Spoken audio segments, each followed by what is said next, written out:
Helping those who were impacted by slavery. That is the goal of new legislation that would study the feasibility of reparations here in New York. Hi, everybody, and welcome to Empire State Weekly. I'm Ryan Peterson here in Albany. A new commission created just this week by Governor Hochul will now be studying the lasting impacts slavery had here on people of color in New York. The 9-person commission has a one-year deadline to study what reparations might look like here. They will then make their recommendations to lawmakers. It could range from free college education to assistance for first-time homebuyers or straight-up cash payments. Opponents of the legislation have argued reparations will cost taxpayers and will only serve to increase division between New Yorkers. Our Jamie DeLine sat down with the director of the NYCLU's Racial Justice Center on reparations for more. Thanks, Ryan. Earlier this week, I reported on the governor signing the Reparations Commission into law and spoke with a senator from California about his state's reparations task force and what was recommended and where things stand when it comes to implementing those suggestions. In New York City, Governor Kathy Hochul signed racial justice legislation. She says while New York State prides itself for the Underground Railroad and the thousands of New York Union soldiers who fought in the Civil War, the state does have an ugly side to its history. Yes. Here in New York, there was a slave market where people bought and sold other human beings with callous disregard.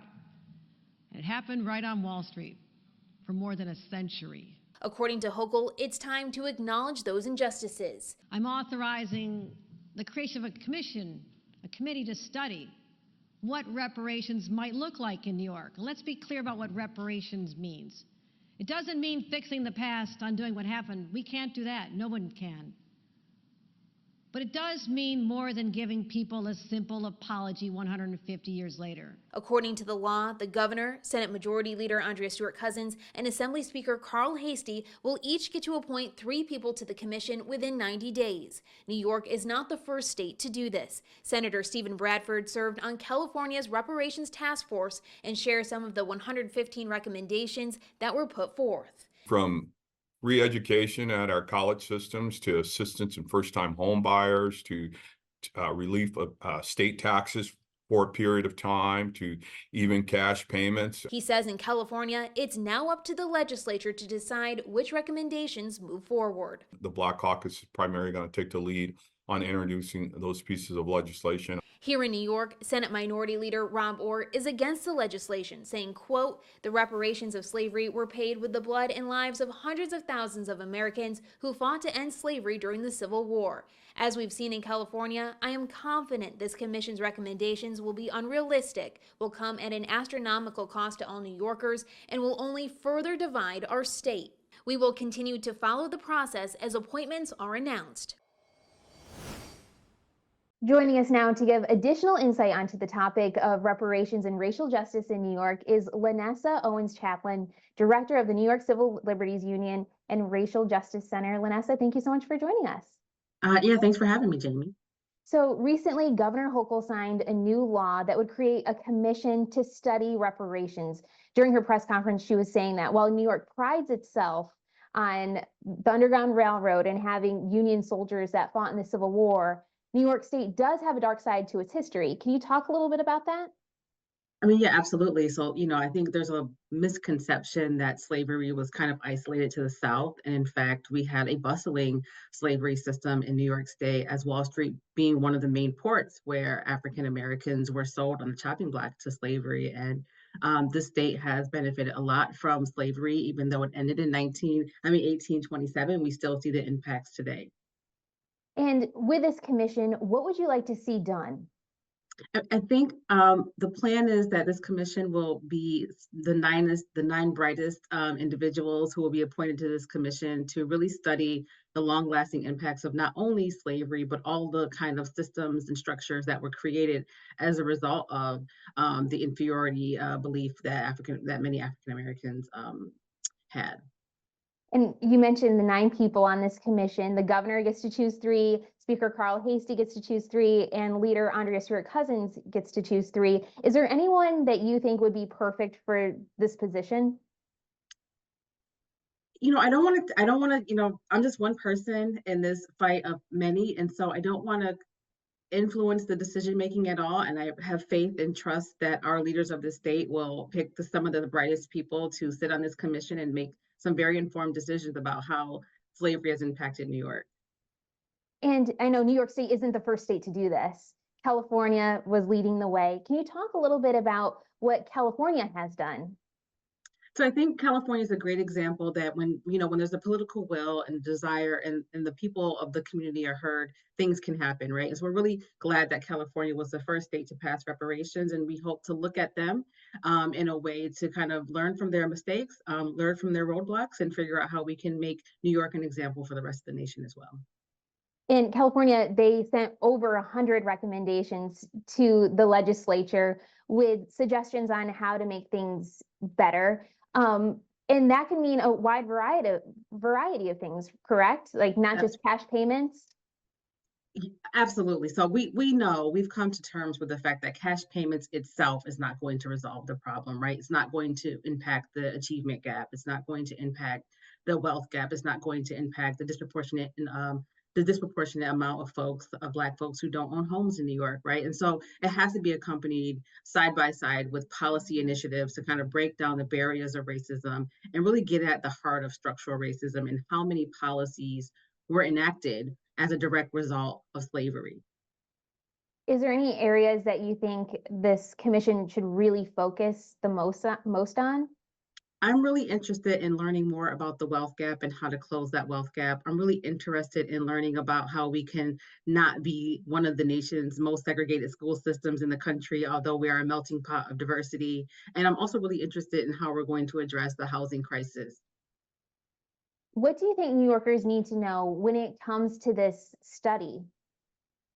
I think a large part of the study, hopefully, will be educating New Yorkers on how slavery has actually impacted New York and kind of really being a myth buster to this idea that although New York was an abolitionist state, there was great benefit at the backs of Black people, and they're still continuing to endure the harm today that was created by that by white supremacy that decided that there was a race that was superior to another. And so my hope is that New Yorkers start to really take a deep dive in reparations so our state can heal. I think the first step to achieving an equitable state is we have to come to terms with our past. We have to address it head on. And it may be an apology, right? Something as simple as an apology to get the ball rolling. And again, reparations, although targeted specifically towards slavery, will uplift all New Yorkers. Is there anything I didn't ask that you would like to say? No, just thank you for your time and thanks for covering the story. Yeah, thank you so much. I appreciate your time as well. Our thanks to Jamie. As the year comes to an end, we're taking a look back at some of the biggest items to come out of Albany this year. When we return, we'll hear from sitting Congressman Mark Molinaro and what he saw as the most important legislative issues of the year. Remember, if you've got a comment, story idea, please let us know. Email news@news10.com, or you can also reach out on X, Twitter, @WTEN.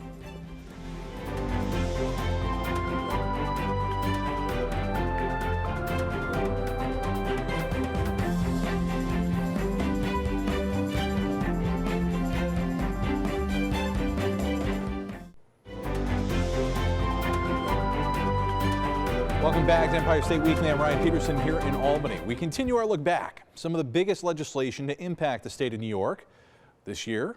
The goal of getting some insight into what may roll out next year. John Gray caught up with Congressman Mark Molinaro, talk about some of the biggest issues of the year at the federal level. Take a look. Joining us now, Congressman Mark Molinaro, representing the 19th Congressional District, talking more about the year past and giving us a little look ahead of what we might be seeing come the new year in Congress. Mark, welcome to the show. Glad to be back with you. Thanks a lot. I'd be remiss as a journalist when I was looking at your background. I was saying to the guys here, you're no overnight success in politics. I mean, you worked every rung of the ladder. 18 years old, you first got elected. And that was what, a village trustee? I was a village trustee when I was elected at the age of 18 in Tivoli, New York. A year later, elected mayor at the age of 19. I do hold the record of being the youngest mayor at the time in the country. But I do tell people, those experiences I carry with me. When you're in that level of government, you know that the decisions you make have real impacts on real people, and that when the roof leaks, it leaks on Republicans and Democrats. And frankly, Washington could use a little bit more of the common sense that comes out of serving as a village mayor. Yeah, you're not someone also who came from wealth. I mean, I was reading on if Wikipedia can be trusted, it said your mom was on some public assistance at one time, so you know what it's like to not know maybe where the next meal's coming from. I do very well, and I remember it as a child. We grew up on food stamps. My mother worked hard to make ends meet. Thank God we had our family nearby, but we benefited from food stamps and supplemental lunch program in school. I thought I was the luckiest kid at James V. Forrestal Elementary. I didn't have to pay for lunch, and everyone else did. But I also learned the value of that help, and we used it to get ourselves. My mom did to gain her own independence.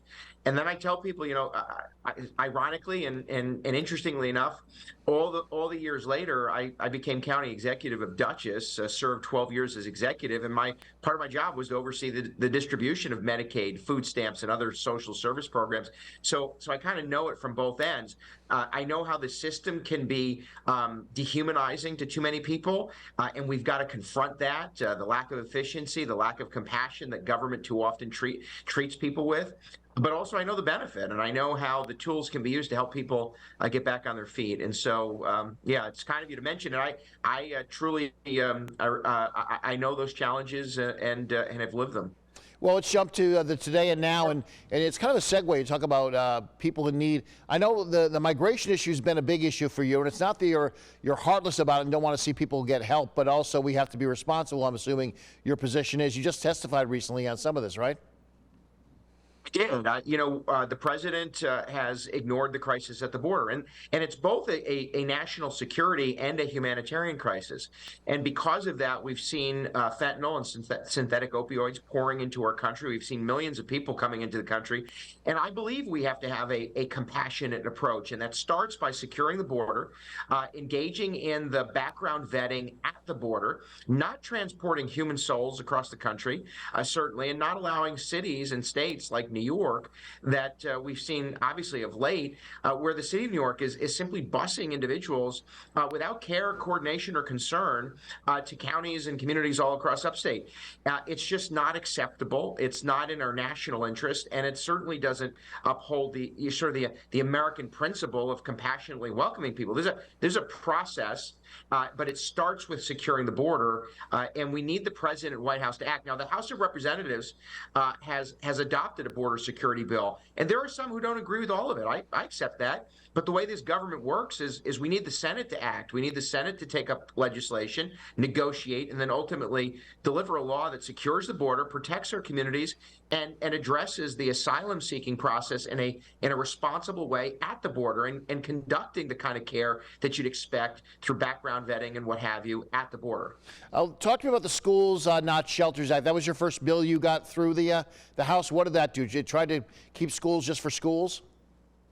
Exactly. So I have 31 pieces of legislation adopted by the House this year, and my very first bill adopted and sent to the Senate is the Schools Not Shelter Act, because Mayor Eric Adams, we saw this, and others across the country, they were displacing families and students, or at least selecting to turn schools into shelters, migrant shelters. And these schools, in fact, in New York City, one was in a neighborhood where, quite frankly, a lot of families who struggle hard, they not only want their kids to get their education, but that school building is where their young people, their kids might get before school programming. They might get an early breakfast, or they might get after school programming and a dinner. It's where those with disabilities will have some of their services and resources provided to them.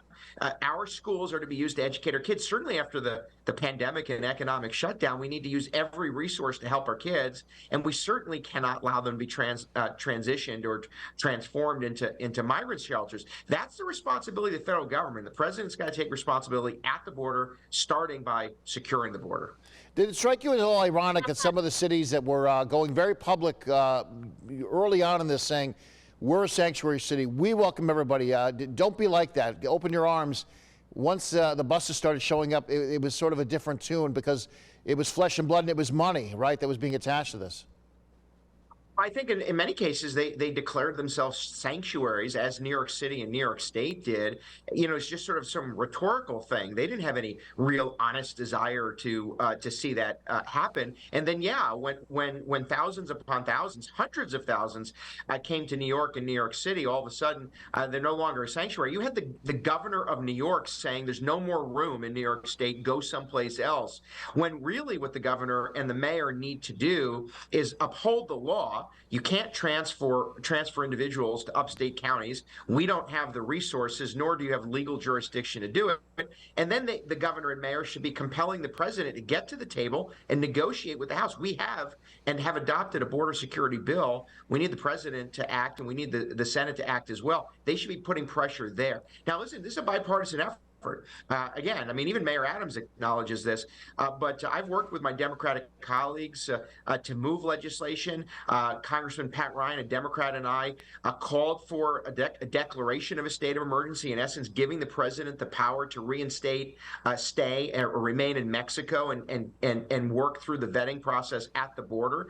And so the fact that there's just no leadership from the White House is dangerous, and it's really confusing. And at the end of the day, we need to secure the border and provide for national and humanitarian safety when we can. Two-part question. Do you think Joe Biden's going to be their candidate next year? And also, can anything get done in a presidential election year, or do just both sides have to dig in, do their trench warfare, and not let either side look like they're succeeding at anything? I don't do presidential punditry. Each party is going to select their candidate. I think we can do better than Joe Biden. In fact, I know we can. And I think the policies that have been coming out of the White House are undermining the American economy, threatening national and public safety. And I've said this, I'll work with anybody, but the president's got to get serious about border security. As far as what can or can't get done, we have to have the will to do it. We know we have to work harder and longer in the House to produce real outcomes. We've adopted an energy policy to assert America's energy independence and drive down costs. We adopted border security in order to secure the border and provide for that humanitarian treatment or compassionate treatment that we expect. And of course, as I've said, we've been able to move 31 pieces of legislation and provisions in bills that some of which are going to have to become law. I served on the conference committee for the National Defense Authorization Act. There is the capacity to achieve great things for America if we have the will to do so. But that requires both sides. I mean, the president can't simply ignore a problem if we truly want to get to a solution, and the Senate's got to act. So we just need to put aside these differences, negotiate, and get to some common sense solutions. Whether by design or default, Americans elected a bipartisan government and we live in a divided nation, we're going to have to find ways to come together on the issues that are important to the people we serve. And that's what I'm doing every day. I'd be remiss if I didn't ask you one last question. You've been, let's see, mayor, county ledge, county exec, state rep. Now you're in Congress. The only two left on the bingo card for you, Mark, are Senate and President. Where do you see your career going here? I mean, I know you just got in, but do you even think that far down the road? Hard enough time thinking about next week. But that said, this is what I live by. I do your job well. My grandfather, Al D'Annunzio, looked at me a long time ago. He said, no matter what you do your job well. I have the greatest honor of a lifetime to serve the 11 counties of upstate New York in the 19th Congressional District. We're doing it every day on the ground. We don't ask people what their party affiliation is. We don't ask who you voted for. We just ask you how we can help. And I'm going to continue to go to battle for the people of upstate New York, irrespective of what the future brings. Believe me, this is a job of a lifetime, and I'm working to do it well. Congressman Mark Monauer, thank you for taking time talking to us today. We appreciate it. Always happy Hanukkah, Merry Christmas, and be well. You as well. All right, thanks, John. We're back with more right after this.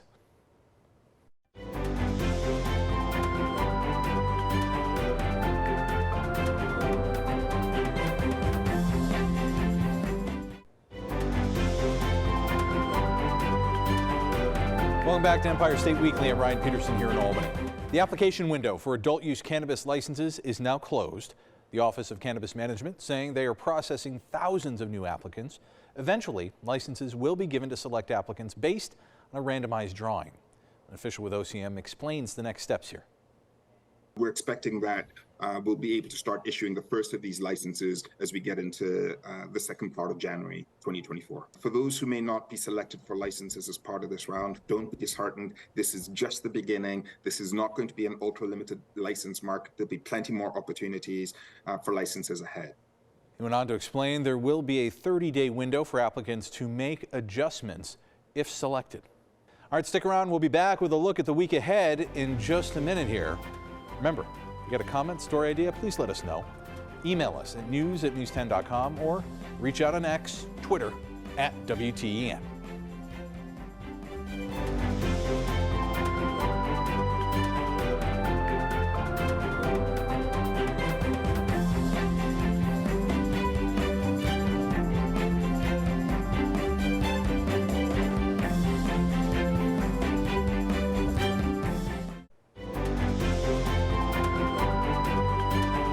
Finally, from us here on Empire State Weekly, as the year comes to a close, we are keeping an eye on the biggest issues most likely to dominate the legislative session in 2024. So tune in next week. We're going to be speaking with Assembly Minority Leader Will Barkley, his takeaways from the past year, and what he'll be focusing on for 2024. For now, from all of us here on Empire State Weekly, I'm Ryan Peterson in Albany. We'll see you back here next week.